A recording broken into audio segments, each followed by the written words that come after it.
Yo people, welcome back to the YouTube channel. You already know what time it is. It's time for another video, and let me tell you something.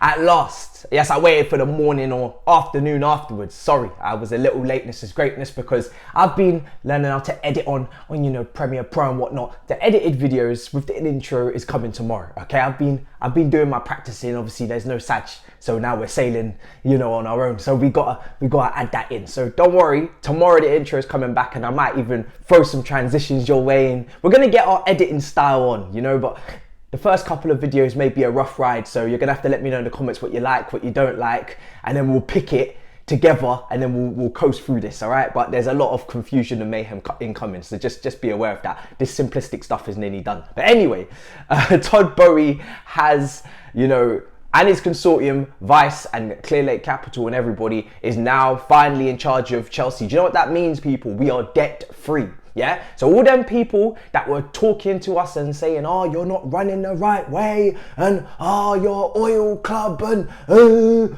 can't chat to us like that anymore. Talk to us nicely, yeah, because we are now a very well run establishment. Yeah, we're part of that LA Dodgers, LA Lakers, LA Sparks, whatever you want to call it. We're part of that consortium, so obviously we've got to go to LA sometime, hopefully in pre-season, go and chat to the rest of the teams and whatnot. But yeah, do you know what I mean? Get all the fans together of all the different LA teams and confide in each other. Yeah, that's what I was looking for, that word. So listen, I'm happy. I've got a new mic, that's why I'm wearing these, yeah, just to keep the audio at a decent level and all that. So let's get into it, okay? 6 things that they absolutely have to do immediately, okay? Because, it's lovely coming out with a statement, we're 100% committed and involved in the games. I've seen that already. Do you know what I mean? You got to know VAR, Todd, welcome to that. I've seen, Clearlake Capital investors, they've had their word as well. Listen, or CEOs or whatever they are, they've had their say as well. Let's move on from all that. I'm not interested in statements, all right? Unless it's a song. T-Way, shout out to you. Koundé, this is the first one, incomings. Koundé and Dembele. Now, if Tuchel wants Dembele, and Dembele is free on the market, and you've heard me talk about my concerns on Dembele before, but one thing I will not deny is that it is not only just a risk, but also there is reward. There is definitely risk, and I've spoken about that many a time. I'm still shitting myself over it, but there's definitely a reward. And he's for free. Now, of course, those wage demands, and I've actually thought of a way of getting those wage demands down. I'm sure this is not new to anyone, but if we are to bring those wage demands to something realistic where we're not absolutely crashing our wage bill, just slap on it, just slap on the money on the signing on fee. Just give him something on the signing on. If you have to pay him 5 million, 6 million in the signing on fee as a little cheeky bonus for being, a free transfer, do that. Don't slap it onto his initial wage, because then you throw the wage bill up and you make everything disproportionate, which is where it is now. And one of my points is going to be getting the wage bill down. So it'd be very hypocritical of me to tell you to pay whatever Dembele wants. If he wants stupid money, try and put that into the signing on fee, and keep the wage down to something respectable and normal that doesn't insult the rest of the squad. So that's just my little cheeky idea of how to keep Dembele's wage down, because we can't have Dembele making the most money at our club. He is a risk, and I've already expressed my concerns. However, he does excite me if we do get him, because he's both-footed, he's extremely creative, he's had a great end to the season, and we know we need a new attacker. We need 2 new attackers, in my opinion, ideally 2. So if you're going to get a risky one with injuries and whatnot, we don't know what's going to happen, and we're kind of just rolling the dice, which is fair enough. You want to roll the dice, roll it once, but don't roll it twice. Get me a consistently fit, availability is your ability attacker in the second option, at least, if you're going to play this crazy card with Dembele. So if Dembele really is Tuchel's top choice and really is Chelsea's top choice, then get him done, because he's sitting there waiting, and PSG have already decided to move on to pastures new. Campos has said that he's worried about his fitness and his attitude of prior. I'm not so worried about the attitude. Like I said, I think Tuchel, he's managed him before, so I'm not so worried about that. I'm more worried about the fitness. So Campos and me are thinking similarly here in terms of our worries and concerns, but it is what it is, Nobody needs to hire me. I'm not on that level. You know what I mean? It's just easy. 1 plus 1 is 2 when it comes to Dembele. When you think of these things, I'm just shitting myself. That's all it is. It's normal. But Bring him in, do you know what I mean? If you're going to bring him in, get it done soon. Don't let him sign a new contract at Barcelona. Second incoming, so this is the incoming point. The second part of it, the final part of it is Koundé.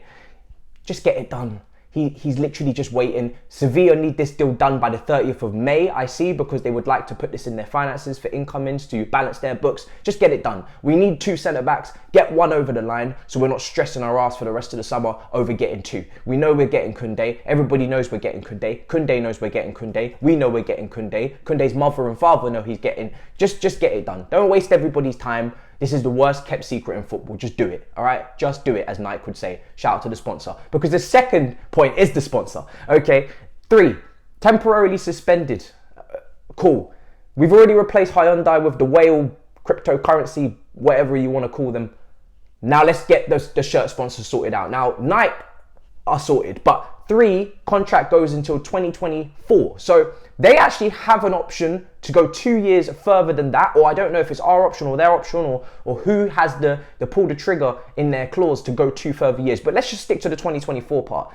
At the moment, we couldn't actually just pull the trigger if we wanted to, as far as I am told. My sources. I don't have sources. Maybe I do. But 3, if we are going to pull the plug and get a new sponsor, we need to negotiate what's going to happen there. Is there going to be a payout? Is there going to be just, business stuff? We need to decide what we're doing with 3, basically. Are we going to keep them for next year? Are we going to pull the plug and get a more lucrative sponsor now that they've obviously before temporarily suspended? I think it's probably best for all parties to just part ways at this point, unless there are still free shirts and free tickets available. Therefore, I would like to be amongst the conversation, and potentially we can patch things up. Like a really broken marriage that has plenty of issues and really shouldn't continue anymore. But we just stay for the kids. I am the kid. I am the kid. I want to go to games for free and shirts for free. Please. I am the kid. Point number 3. Point number 3 is outgoings. Alonso. He's waiting. Personal terms. Just get it done. I have nothing more to say on this point. I'm not going to... No, we're not doing this again. Point number 4. Point number 4 is all about hierarchy and vision. Now, I've seen links with Michael Ballack. I've seen links with, a player on the board. Dandy. I've seen that at Bayern Munich. I've seen that at Ajax. It seems to work in their camps. It could work for us. Now, people have said maybe it's going to be Petr Cech. That's the clear and obvious choice because he's obviously just moving up from technical advisor or technical director or whatever his role is. But I feel like it probably could be someone like a Ballack, hopefully. He's doing his coaching badges. He knows football very well. He's extremely intelligent. And he obviously is, German as well with Tuchel. So maybe they see football in a similar way. Obviously, German way of seeing football is obviously pressing and it's a similar mold in terms of their vision there. Rangnick, Klopp, all of them are kind of intertwined and interlinked. So maybe it's just easier for 2 people from the same nation to obviously work together. I'm just thinking of chemistry and vibes on FIFA Ultimate Team. That would be a green line, so to speak. So Ballack is, one of my, I'm just thinking of former players. There's not many that I can think of really. Maybe some people mention Fabregas, but I don't think he's doing his coaching badges, or is he maybe? But for me, not a Terry, not someone like that. I want somebody who's like ball knowledge is just. I just feel like Ballack's ball knowledge when he speaks. I listen. I feel like he's not going to be too emotional, too sentimental. I want him to come with the efficiency, the ruthlessness, and that's what I want upstairs. I want it. I want all of that because he's not going to be too in love with Chelsea, but he's in love with Chelsea enough. Do you see what I'm saying? So yeah, but whatever you're doing there, you've got to clear up the futures of Marina and Buck as well. Of course, that's probably going to be a transitional phase through this window, which is why this window for me is a little bit still messy and clunky because we're not really going to have our data-driven recruitment in this window. To lay the foundations for that is probably going to take a while. That's probably January and next summer. This summer is really just same as usual, just with new owners on top to put the money in.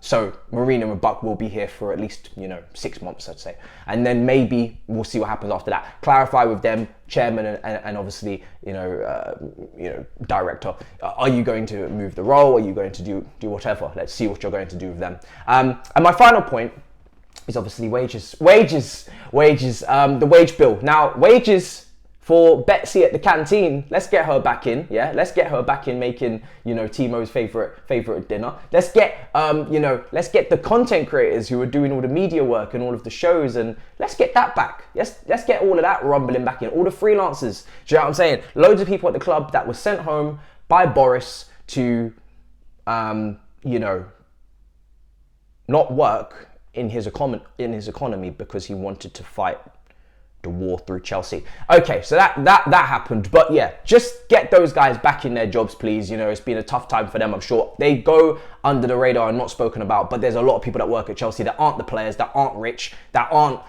you know, well looked after and still getting their wage. They were obviously sent home throughout that time period. And when I tell you that Chelsea could not afford to, I don't think you understand how broke we were. Like, I could have lent Chelsea some money during this sanctions period. They had no money. Like, don't think that this was all a joke and we could have, no. Like, seriously, they were really about to board the bus, the coach, all the way to Manchester, and not National Express. I'm talking about like Mega Bus or something. Like, they were broke. Like, do you need something to eat broke? Obviously the players are fine and the rich people are fine, but everybody else was really not. And yeah, so just be aware of that. And obviously the final point, which is obviously not, I've made my 6 points, but I don't really feel like I need to make this point. This is just like an extra layer, you know, with Tuchel, Hayes and Emma Hayes and obviously Neil Bath. They don't need a point. You know why? Because they're dedicated and they want to be here. The best way to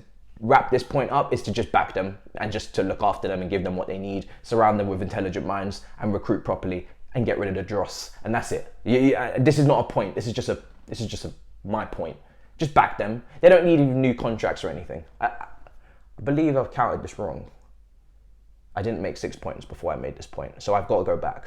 So when I want to go back now, I'm talking about contracts, and when I'm talking about, this is so confusing. When I'm talking about contracts, in my 6th point, Mount, Kovacic, their contracts expire in 2024. So you see all that nonsense that we had this year, yeah, let's not have that again next year. And obviously Jorginho, Kante, their contracts as well, you know, but even still, let's get this ball rolling on some of these contracts. Whoever we're keeping, we get the new contract signed. Whoever we're not, Reece James would be nice to tie up as well, because Man City, Real Madrid, they keep circling like sharks. So let's just get that contract sorted.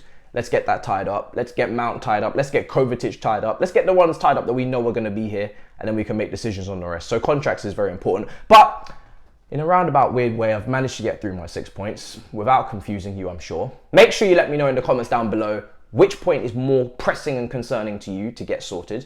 Is it Betsy at the canteen? Is it Reece James's new contract? Is it Koundé and Dembele, French Revolution? Is it Alonso, full stop? Or sponsors and more? Let me know in the comments down below, and I will see you next time. Double upload, 8 p.m. London Clubs Carnage. Make sure you smash the reminder on that one because that's coming very soon. And I do believe you should subscribe. You should definitely subscribe. You know that whole money thing? That was me projecting. There's a thanks button. You can press that if you want to donate. You don't have to, but you can if you want. No pressure. I'm joking. All right, let's just wrap this video up. I'm in a really goofy mood today. You can tell I've done an all-nighter to learn how to edit for you guys. So in a bit, people. Peace.